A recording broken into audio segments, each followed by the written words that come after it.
अस्सलाम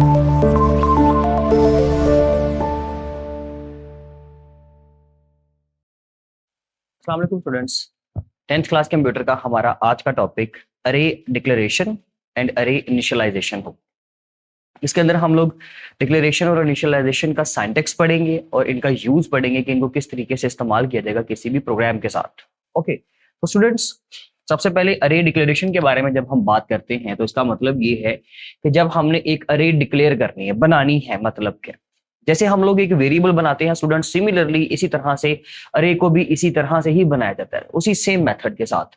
जस्ट इसमें ये होता है कि आप लोगों को अरे नेम का जो सिंटैक्स है वो थोड़ा सा डिफरेंट करके लिखना पड़ता है। अदरवाइज जैसे वेरिएबल में था कि सबसे पहले आप लोग वेरिएबल लिखने से पहले उसकी डेटा टाइप लिखते हैं। डेटा टाइप लिखने के बाद हम लोग लिखेंगे अपना अरे नेम, जो भी अरे नेम, जैसे वहां पर वेरिएबल नेम आता था, यहां पर क्या आ जाएगा जी, उसका अरे नेम आ जाएगा। और अरे नेम लिखने के बाद हम यहां पर उसका सिंटैक्स लिखेंगे, उसका साइज लिखेंगे, sorry, size of the array, कि भाई एरे का साइज क्या है। उसके लिए हम लोग स्क्वायर ब्रैकेट यूज करेंगे, तो आप कर्ली ब्रेसेस नहीं यूज करेंगे, इस तरह से कर लेते हैं, जो कि यहाँ पर एक एक्स्ट्रा चीज है। मतलब वहां पर हम लोगों ने ये नहीं पढ़ा हुआ, वेरिएबल के अंदर हम ये करते थे कि एक डाटा टाइप, वेरिएबल का नाम, बस खत्म, और उसको डिक्लेयर कर दिया जाता था। लेकिन यहां पर इसको डिक्लेयर करने के लिए हम लोगों को क्या करना पड़ेगा, उसकी डाटा टाइप लिखनी पड़ेगी, अरे नेम लिखना पड़ेगा, उसका साइज, एंड इसके अलावा हम यहाँ पे स्टेटमेंट टर्मिनेटर बना देंगे एक। जैसे कि फॉर एग्जांपल हम यहाँ पर एक अरे डिक्लेयर करते हैं अभी। फॉर एग्जांपल मैंने यहाँ पे लिखा जी फ्लॉट, डाटा टाइप लिख दी, उसमें अरे नेम मैंने बनाया एक हाइट के नाम से, और उसका साइज रख दिया 5। अब इसका मतलब ये है स्टूडेंट्स कि आप इस एरे के अंदर टोटल 5 डिफरेंट टाइप्स के वेरिएबल्स को स्टोर कर सकते हो, लेकिन just with the help of a single statement. ये सिंगल स्टेटमेंट के जरिए से ही आपकी 5 की 5 वैल्यूज इसके अंदर स्टोर करवाई जा सकती हैं। सिंपल। तो अरे को डिक्लेयर करने से क्या मुराद है जी, कि जब सिंपल सिर्फ आप ये बताएंगे कि इसका साइज क्या होगा, मींस के ये किस चीज को रिप्रेजेंट कर रहा है जी, साइज ऑफ अरे, कितने चीजें, कितने वेरिएबल, कितने नंबर आप इसके अंदर प्रोसेस करवा सकते हो। हाइट बेसिकली अरे नेम है, जो कि एक यूनिक आइडेंटिफायर होगा, एक ऐसा आइडेंटिफायर जो कि किसको आइडेंटिफाई करेगा, अपनी अरे को। अरे के नाम को आइडेंटिफाई करने के लिए हम ये वाला एरिया लिखते हैं, जिसको एक आइडेंटिफायर कहा जाता है, array identifier, and that is the type of an array. ये वो टाइप है अरे की जिस टाइप का डाटा आप इसके अंदर प्रोसेस करवाने जा रहे हो। जैसे कि हमें पता है कि जी फ्लोट टाइप की अगर अरे हो तो उसके अंदर हम पॉइंट्स की वैल्यूज को, यानी कि रियल नंबर्स को भी प्रोसेस करवा सकते हैं। सिर्फ जो है वो आप इंटीजर्स को नहीं, कैरेक्टर्स को नहीं, बल्कि सिर्फ क्या करेंगे, फ्लोट, यानी कि हम रियल नंबर्स को पुट कर सकते हैं। पॉइंट की वैल्यू हो सकती है, पॉइंट के बगैर हो सकती है, पॉजिटिव हो सकती है, नेगेटिव हो सकती है। तो ये बेसिकली था जी हमारे पास अरे डिक्लेरेशन। जब हम बात करते हैं अरे इनिशियलाइजेशन की, तो अरे इनिशियलाइजेशन के अंदर स्टूडेंट इसमें एक चीज एक्स्ट्रा है, आपको साथ में वो ऐड करनी पड़ेगी। मींस के अगर फर्स्ट किया जी मैंने यहां पर, हम एक अरे बना लेते हैं, float height is equal to 5, लेकिन वो 5 हाइट कौन सी है मुझे साथ में ये भी बताना पड़ेगा। जैसे एक वेरिएबल को जब हम लोग इनिशियलाइज करते थे, वेरिएबल को इनिशियलाइज करने का मेथड ये था कि आप उसकी टाइप लिख दें, इंट, सपोज मैंने यहां पे लिख दिया एज, वेरिएबल का नाम लिख दिया स्टूडेंट्स, जिससे कि चैप्टर नंबर 2 में ऑलरेडी पढ़ चुके हैं। और यहां पर मैंने एज बता दीजिए, सपोज 25 है, तो ये मैंने उसको वैल्यू असाइन कर दी है। जब हम फर्स्ट टाइम किसी वेरिएबल को उसकी वैल्यू असाइन करते हैं, उसको वेरिएबल इनिशियलाइजेशन कहते हैं। Similarly when we will assign a value to the array, when we will assign the values to the array is called as array initialization। इसको array initialization बोलते हैं कि आपने array को initialize कर दिया। अब देखें यहां पर मैंने लिखा size 5 उसका, अब वो 5 वैल्यूज जो हैं स्टूडेंट्स मुझे वो यहां पर पुट करनी पड़ेंगी जी। वो 5 वैल्यूज जो है उनको लिखने का मेथड होगा कर्ली ब्रेसेस, और कर्ली ब्रेसेस के अंदर आप वो 5 वैल्यूज सपोज लिख देते हैं जी 1 2 3 4 5। ये मैंने अपनी 5 वैल्यूज जो है इसके अंदर, इस अरे के अंदर स्टोर करवा दी। तो मैंने बता दिया कि जी आपके पास जो 5 तरह की डिफरेंट हाइट्स हैं उनकी वैल्यूज ये होंगी, जिसमें से सबसे पहली वैल्यू 1, सबसे दूसरी 2 3 4 5, इस तरह से हमने उसको इनिशियलाइज भी कर दिया। एक चीज यहां पर ये क्लियर कर लीजिए कि when we are talking about the array initialization, उसका सिंटैक्स पहले डिस्कस कर लेते हैं कि क्या सिंटैक्स है जी, कैसे यूज किया जाएगा। सबसे पहले हम लिखेंगे स्टूडेंट उसी तरह से डाटा टाइप, डाटा टाइप लिखने के बाद हम लोग लिखेंगे जी अरे नेम, अरे नेम लिखने के बाद यहां पर उसका लिख देंगे साइज, और उसके बाद यहां पर हम लोग वो वैल्यू नंबर 1, वैल्यू नंबर 2,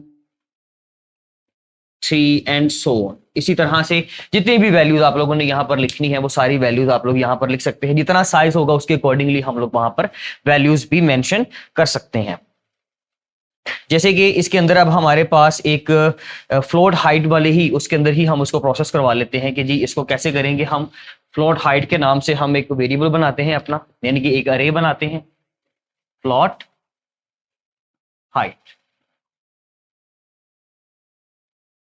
अरे नेम हाइट हो गया, फ्लोट उसकी डेटा टाइप हो गई, और हम उसके अंदर कितनी तरह के नंबर स्टोर करवाने वाले हैं जी 5। मींस के अगर मुझे अरे को इनिशियलाइज करना है तो मुझे 5 डिफरेंट टाइप्स की हाइट्स पुट करनी पड़ेंगी। उसमें वो डिफरेंट वैल्यूज हैं, लेकिन मैं अपने तौर पे उसको 5.7 कर लें, एक 5.3 कर लें, एक 6.2 कर लें, 6.1 कर लें एंड 6 कर लें। ठीक है जी। तो स्टूडेंट्स ये हो गया हमारा एक फ्लोट टाइप की अरे। उस अरे का साइज है 5, तो इसके अंदर जस्ट आप 5 नंबर्स को पुट कर सकते हो। स्टूडेंट्स देखा जाए तो वेरिएबल्स अगर बनाते तो हर हाइट के लिए डिफरेंट वेरिएबल होना था, लेकिन अरे बेसिकली इसी चीज का हमें फायदा देती है कि आप क्या कर सकते हैं कि एक ही अरे के अंदर, एक ही बॉक्स के अंदर, एक ही अरे के अंदर आपने क्या कर दिया जी 5 डिफरेंट वैल्यूज को इकट्ठा ही स्टोर करवा दिया। तो मीन टू से दैट कि भाई आपने 5 डिफरेंट वेरिएबल्स को बनाने की बजाय एक अरे बना ली है सिंगल, और आपने वो सारे वेरिएबल्स इस एक अरे के अंदर पुट कर दिए हैं। जिसके अंदर हमारे पास एक एग्जांपल भी है। इसमें हमें एक चीज और क्लियर करनी है कि जी इसके अंदर जब भी हम अरे को इनिशियलाइज करेंगे तो अरे डिक्लेरेशन के साथ, अरे डिक्लेरेशन के साथ फौरन से अगर आप इनिशियलाइज कर देते हो तो ठीक है। अदरवाइज आप कहो कि जी हम अरे को पहले डिक्लेयर कर लेते हैं एंड देन उसको इनिशियलाइज करेंगे, तो फिर आप एक ही स्टेटमेंट के अंदर उसको इनिशियलाइज नहीं कर सकते, मतलब सारे वेरिएबल्स को यहां पर नहीं लिख सकते। मैं क्या कहना चाह रहा हूं जी, मैं अभी आपको थोड़ा सा डिटेल में बताता हूं। देखिए फॉर एग्जाम्पल स्टूडेंट्स, मैंने यहां पर एक अरे बनाई जी, आप कह सकते हैं एक नाम से अरे बनाई फ्लोट के नाम से। ठीक है, फ्लोट के नाम से ही हम अरे बना लेते हैं, या फिर इंट अरे के नाम से बना लेते हैं। चले इंट अरे, उसका मैंने साइज डिक्लेयर कर दिया जी 5, ये मेरी एक अरे बन गई।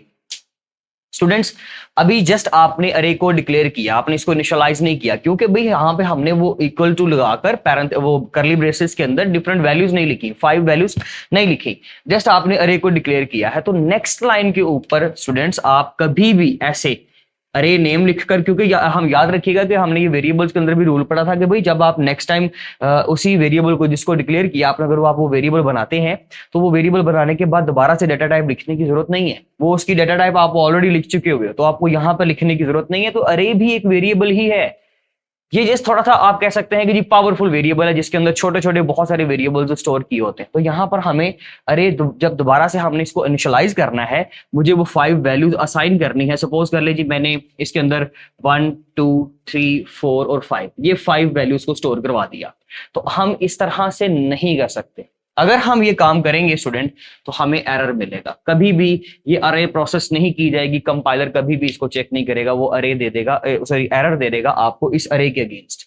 अगर आपने एक अरे को अलग से डिक्लेयर किया और अलग से इनिशियलाइज किया, ऐसा पॉसिबल ही नहीं है। मींस कि यहाँ पे अरे नेम नाम क्या है, अरे नेम भी अरे ही खुद है। ठीक है, तो आप कभी भी इसको डिक्लेयर अलग और इनिशियलाइज अलग से नहीं कर सकते। हाँ ये किया जा सकता है, हम इसका हल ये ढूंढ लेते हैं सबको अलग से। जैसे कि अरे नंबर, इसमें 5 वैल्यूज हैं, वो वैल्यूज स्टूडेंट्स 0 से स्टार्ट होती हैं, तो पहली वैल्यू होगी हमारे पास 0।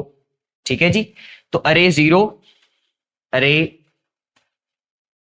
1, अरे 2, अरे 3 एंड अरे 4। ले जी ये 4 डिफरेंट टाइप्स की अरे बन गई हमारे पास टोटल, क्योंकि सॉरी ये 0 से स्टार्ट हो रहा है तो भाई इसमें वैल्यूज तो टोटल 5 स्टोर हो जाएंगी ना। तो हम इसमें 1 बाय 1 कैसे वैल्यू स्टोर करेंगे, हम इस 0 नंबर पे जो है वो पहली वैल्यू सपोज 1 स्टोर करवाना चाहते हैं, हम इस 1 पे 20 स्टोर करवाना चाह रहे हैं, हम इस 2 पे यानी कि अरे नंबर अरे इंडेक्स नंबर 3 के ऊपर हम लोग 30 स्टोर करवाना चाह रहे हैं, यहाँ पर हम लोग 4 शो करवाना चाह रहे हैं, यहां पर हम लोग 10 शो करवाना चाह रहे हैं। वो जो भी वैल्यू हमने असाइन करनी थी वो वैल्यूज हम फिर इस तरह से असाइन कर सकते हैं। इसके अलावा आप अगर एक ही लाइन के अंदर अरे को इनिशियलाइज कर दोगे, डिक्लेयर अगर अलग लाइन पे किया हुआ है तो ऐसा पॉसिबल नहीं है। हाँ, अगर आप एक ही लाइन के ऊपर उसको डिक्लेयर भी कर दो और इनिशियलाइज भी कर दो तो फिर ठीक है। जैसे कि फॉर एग्जांपल हम अगर यहां पे इसको कर देते, मुझे ये 5 वैल्यू स्टोर करवानी है ना, तो 1, 20, 30, 4 एंड 10। ले जी, आपकी ये जो 5 वैल्यूज थी आपने उसके अंदर ही स्टोर करवा दी। तो जब आपने अरे को डिक्लेयर किया फौरन से उसको इनिशियलाइज भी कर दिया। तो ये मेथड हो सकता है जी अरे डिक्लेरेशन का एंड अरे इनिशियलाइजेशन का। हमने उनकी एग्जांपल्स भी पढ़ ली और उनके सिंटैक्स भी देख लीजिए। ये थे जी स्टूडेंट हमारा आज का टॉपिक। इंशाल्लाह मिलते हैं अपने नेक्स्ट लेक्चर के अंदर। Thank you so much.